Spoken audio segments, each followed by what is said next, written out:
Hi everybody, this is Wanda and I just wanted to say welcome to this week's episode of Bible Briefs. I know you're here for the story, so let's get right into it.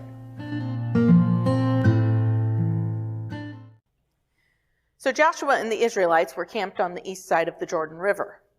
Not too long after Moses' death, God spoke to Joshua and told him, "It's time for you to lead the people across the Jordan River and into the land I promised them. I'll be with you like I was with Moses. I won't abandon you. So be strong and courageous. You're going to lead the people into the land I promised them.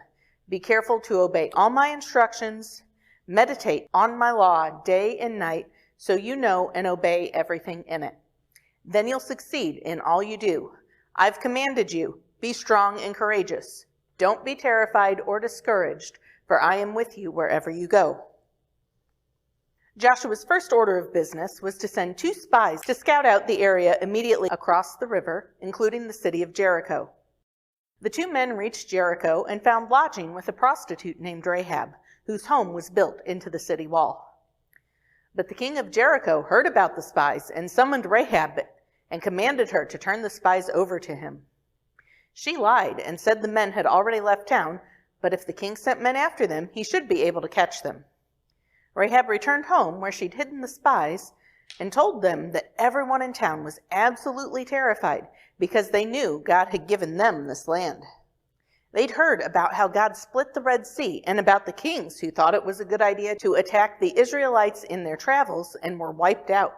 And she wanted them to swear to God that in exchange for her help, they would spare her life and the lives of her family members when they conquered the city.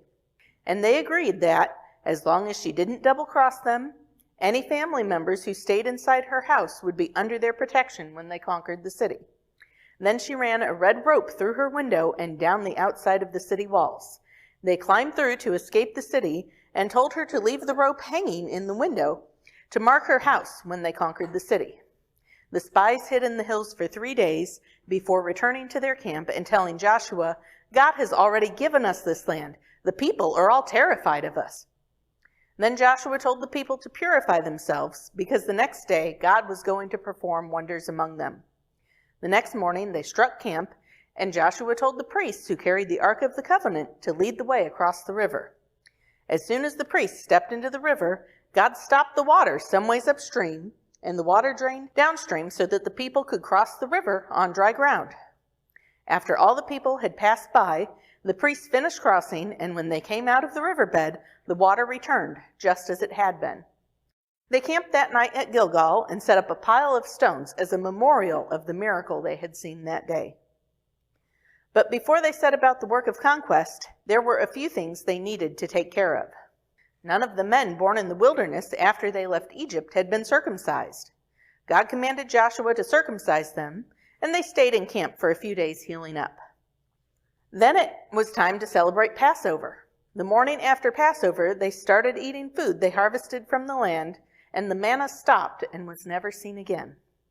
Jericho was still locked up tight because its people were so afraid. But God gave Joshua the battle plan. For 6 days, the people were to go out and march once around the city, with the only sound being the priests blowing their ram's horns. On the 7th day, the people would march around the city 7 times. Then the priest would give one long final blast on the ram's horn, and all the people were to shout, and the walls would come tumbling down. And that's exactly what they did. When the moment came to shout and take the city, Joshua also commanded that everything in the city was God's and was to be either destroyed or put into God's treasury. If anyone took any for himself, he would bring trouble on the camp and destruction on himself. Joshua also sent the spies to keep their promise and bring Rahab and her family safely out of her house. Then they killed every living thing in the city and burned it to the ground. The next town was Ai, and the scouts Joshua sent to check it out came back and told him, "Piece of cake. We don't even need everyone. Just a few thousand men can take it." But the 3,000 men they sent to take Ai were thoroughly defeated. The people were shocked and terrified. Even Joshua thought that this would embolden the people of the land to attack them and wipe them out, and told God so. But God responded to Joshua's prayer by telling him that someone had stolen some of the things that were God's, and then lied about it and hidden those things with his own belongings. and he wasn't going to help them defeat their enemies until that was dealt with. God wanted the people to present themselves by tribes the next day, and God would indicate who the guilty party was. When the people did so, God singled out a man from the tribe of Judah named Achan, who, when pressed, confessed that he had taken a robe, some silver coins, and a bar of gold from Jericho, and those items were now buried beneath his tent. The Israelites retrieved the items and took them and everything Achan owned and his whole household and stoned them all in a nearby valley. Then Israel attacked Ai again, and this time they were victorious. Not long after that, some visitors arrived in the camp. Their clothes and shoes were all worn out, and the only bread they had left was dry and moldy. They came and said to Joshua, "We've come from a distant land to ask you to make a treaty with us, for we've heard about how God brought you out of Egypt with great power and what you've done to other kings on your journey. So our leaders told us to come and try to make a peace treaty with you. This bread was fresh from the oven when we left, and you can see how worn out our clothes are from the long journey." The people of Israel looked at their food and clothes, but didn't consult with God. Then Joshua made a treaty with them and guaranteed their safety with an oath sworn to God. 3 days later, they found out that these visitors hadn't been from a distant land at all, but the town of Gibeon, only 3 days away. Joshua confronted them about their lies and told them they'd always be servants, cutting wood and toting water. Well, the surrounding kings were even more afraid after the Gibeonites made this treaty with Israel, so they banded together and attacked Gibeon. And the Gibeonites called on their new allies to come and rescue them. Joshua and his army came and routed those kings and their armies with a surprise attack. Then God sent a terrible hailstorm on the retreating armies that killed even more of them than the Israelite army had. Joshua and his army pursued the other armies, and after destroying them and their kings, went on to destroy the towns of the region, just as God had commanded. After this, the kings of the north banded together for one mass attack, but Joshua also defeated them. Much of the land had been conquered, though some still remained to be taken, and God commanded Joshua to divide it all up, even the parts not yet conquered, among the tribes, for it would be their task to continue to conquer the land God had given them. At the end of his life, Joshua too addressed all the people and urged them to continue to serve the Lord and obey everything he commanded them. And the people affirmed that they would serve the Lord. Then Joshua died at the age of 110 and was buried in the land God had promised them. But the next generation didn't remember all the wonders that God did. They didn't acknowledge God, and instead of conquering and driving the remaining people out of the land, they settled among them and intermarried with them, and soon started worshiping their gods, including Baal, Ashereth, and Molech. In doing so, they forfeited God's protection and blessings, and God allowed their enemies to oppress them just like he said he would. And they really just kind of got into this cycle of serve idols, be oppressed by enemies, ask God for help, God raises up a deliverer or judge who frees the people, life is good again, and they start worshiping other gods. Moab was one of the early oppressors, and during that time there was a famine in the land so severe that the family of a woman named Naomi moved from Bethlehem to Moab. Her husband died there, and her 2 sons married Moabite women named Orpah and Ruth. About a decade later, Naomi's sons died. Then one day she heard that God had blessed his people and there was food in Bethlehem again. She made plans to return, and her daughters-in-law wanted to go with her. But on the way she urged them to return to their own families and people to find new husbands and build families, for she couldn't provide new husbands and a good life for them in her homeland. Orpah returned home, but Ruth refused, saying, "Where you go, I go. Your people will be my people, and your God my God. And may he deal with me severely if I let anything but death part us." So the 2 of them traveled to Bethlehem and arrived at the start of the harvest. Now, one of God's laws was that you must leave a little behind in the fields when you harvest them, so the poorest people, like widows, could get some food. This was called gleaning, and after arriving in Bethlehem, Ruth went out to find a field to glean in, and she ended up in the field of Rahab's son Boaz, who was related to Naomi's late husband. He had heard about her and showed her tremendous kindness, allowing her to share the food he provided for his workers, and telling his harvesters to make sure they dropped extra grain for her to pick up. She gleaned there throughout the harvest, but as the end of harvest approached, so did the end of Ruth and Naomi's food supply. So Naomi set about securing a home for Ruth. Boaz had shown Ruth favor and was obligated by his relationship to Naomi's husband to help them. So on the day that Boaz would be threshing his harvest at the threshing floor, Naomi told Ruth to get cleaned up, put on some perfume and her best dress. Then she was to go to the threshing floor and wait for Boaz to lie down and go to sleep. Once he was bedded down for the night, she was to go lay at his feet. Boaz would tell her what to do from there. Ruth did as she was told, and Boaz was rather surprised to find a woman laying beside him when he woke up about midnight. She identified herself and, basically proposed to him. There was one small legal matter for Boaz to straighten out before he could marry her, but they were eventually married and had at least one child. In the wider world, Ehud, one of God's judges, killed the Moabite king, and Israel had peace for a while. But after another season of disobedience, the Midianites came in and oppressed the people and stole any food they could find, until the people of Israel were starving and cried to God for help.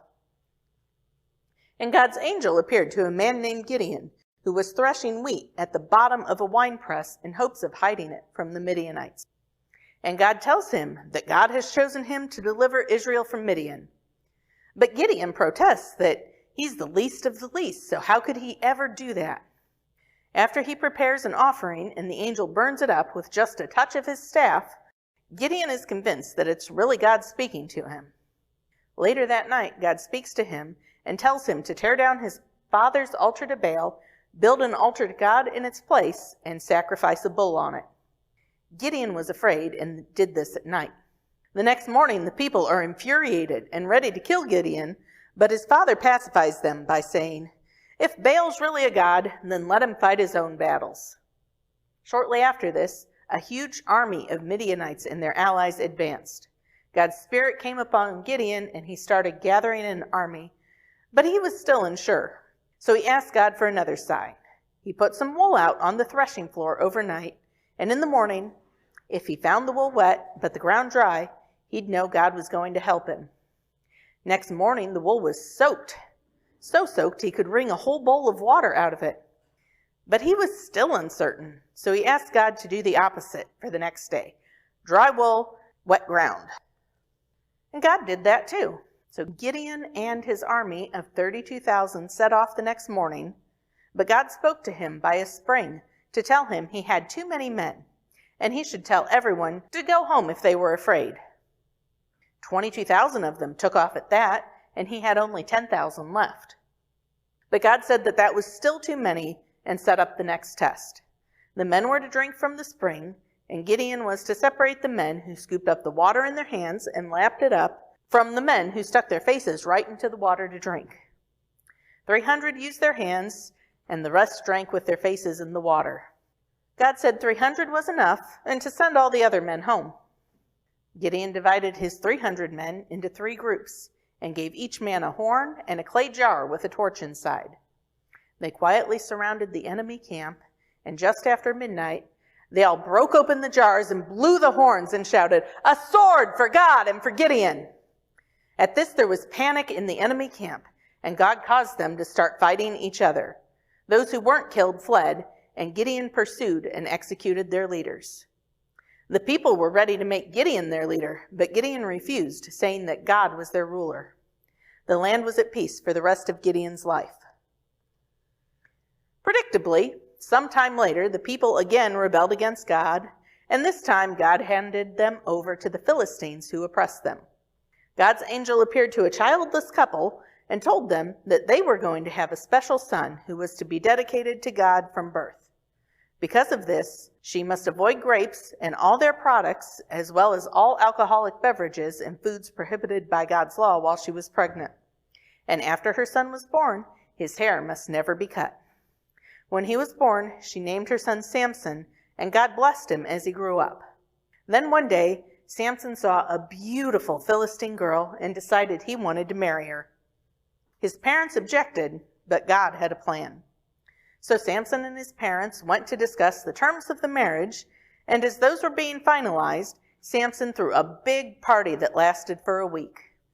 His future in-laws chose 30 men from the area to be his companions, and he made a wager with them. If they could solve his riddle by the end of the party, he would give them 30 sets of clothes. But if they couldn't, then they had to give him 30 sets of clothes. After 4 days, and they couldn't figure out the answer, they threatened his wife that if she didn't get the answer from him, they'd burn down her father's house while she was still in it. So whenever she was around Samson, she cried and told him that if he really loved her, he'd tell her the answer to the riddle. On the last day of the party, he was so tired of her nagging that he told her the answer. She told the companions, and just before sundown, they brought the answer to Samson. But Samson knew what was going on, and he was furious. He went to another Philistine town and killed 30 men and gave their clothes as payment to the men who solved the riddle. Then he went back home with his parents, and thinking that he was done with her, the woman's father had the best man marry Samson's wife. But during the wheat harvest, Samson came back to see his wife and found out that she was someone else's wife now. He was furious, went out and caught 300 foxes. He tied torches to their tails and sent them running through all the Philistines' wheat, destroying their crops. The Philistines demanded to know who did it, and when they learned that Samson had done it in revenge for his wife being given to another man, they killed the woman and her father. This just made Samson even more furious, and he attacked and killed many Philistines. They retaliated by attacking Judah, and the men of Judah came to take Samson to the Philistines. Samson agreed to be tied up and go with them, but when he arrived at the Philistine camp, God's Spirit came on him, and he snapped the bonds like they were nothing. He found a donkey's jawbone, picked it up, and used it to kill 1,000 Philistines. Sometime later, Samson fell in love again with a woman named Delilah, and the Philistine rulers offered her a lot of money to find out the secret of Samson's strength. So she asked Samson what it would take to tie him up securely. He gave several false answers. Tie me up with 7 new bowstrings. Tie me up with brand new ropes. If you weave my hair into the fabric on your loom. She tried everything he said, but when the Philistines came to capture him, he always easily got away and overpowered them. So she pouted and nagged and pulled out the, "If you really loved me, you'd tell me" line. And finally, he was so sick of her nagging that he told her the truth. If his hair were cut, he'd become weak. Next thing you know, she lulls him to sleep and arranges for a haircut. And this time, when the Philistines come to capture him, they get him. They put his eyes out and set him to grinding grain. Until one day, when the Philistines hold a big festival and are thanking their God for letting them capture Samson. They think it will be fun to bring Samson out for amusement, so they had him brought out, and Samson asks his guide to put his hands on the pillars supporting the roof of the temple where the festival is being held, so that he can rest against them. He prays that God will give him his strength back just this once, then pushes the support pillars down, causing the roof to collapse on the 3,000 plus Philistines in attendance, and killing more enemies with this final blow than he had in all the rest of his life. Now during this time there also lived a woman named Hannah. Her husband had 2 wives, and his other wife would taunt her for being childless. Finally, one year, when they were at the tabernacle to give offerings to the Lord, Hannah went to pray to God, and she prayed that if God would just give her a son, she'd give him back to God and dedicate him to God's service. She became pregnant and named her son Samuel. And once Samuel was weaned, she brought him to the tabernacle and presented him to Eli the priest. And when his family went home, Samuel stayed and assisted Eli. And Eli needed a good assistant because his sons were corrupt to the core. And although he pleaded with them to stop sinning against God, they didn't listen, and he didn't do anything to restrain them. But as Samuel grew up, God was with him, and everyone could see that Samuel was a prophet. And during this time, Israel fought a great battle with the Philistines. After losing the first round, they decided to bring the Ark of the Covenant to the battlefield, and Eli's sons accompanied the Ark. When they arrived at the camp, the army of Israel shouted for joy. The Philistines heard the shouting, and when they heard that it was because the Ark had come to the camp, they were panicked, wondering how they could stand against the God who had wrought such destruction on Egypt centuries ago. They fought desperately and won the day, capturing the ark and killing Eli's sons. When Eli heard that the ark had been captured, he fell over backwards in his chair, broke his neck, and died. But the ark wreaked havoc among the Philistines. They put it as a trophy in the temple of one of their gods, and the next day the statue of their god was face down before the ark. And they passed it around their towns because everywhere the ark went, plague broke out. And finally, they loaded it up on the back of a cart and sent it back over the border to Israel. Meanwhile, Samuel said to all the people that if they were serious about returning to God, then they needed to obey him and destroy all their idols. Then God would rescue them from the Philistines. He called all the people to Mizpah, where they had a day of confession and fasting. The Philistines heard there was a gathering and sent their army to attack. The people were terrified and begged Samuel to keep pleading with God to save them.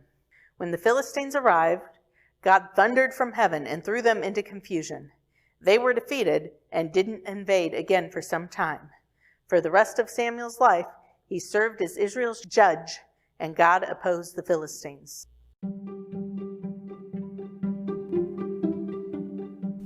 Now that the story's over, it's time for our processing questions. So, here are our processing questions. Feel free to think through them yourself, or if you're listening to this with a group, pause the audio and talk amongst yourselves about these. What did you like about this story?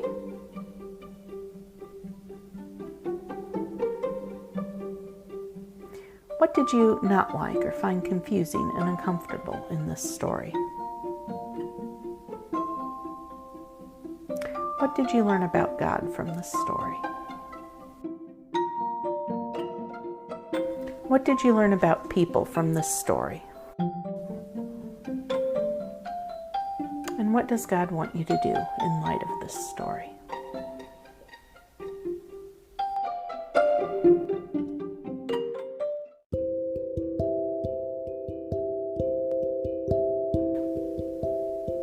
Now, there's just one last thing before you go, and that is if you are enjoying this series and you find it beneficial, I'd really appreciate it if you would like, subscribe, and share this with your friends.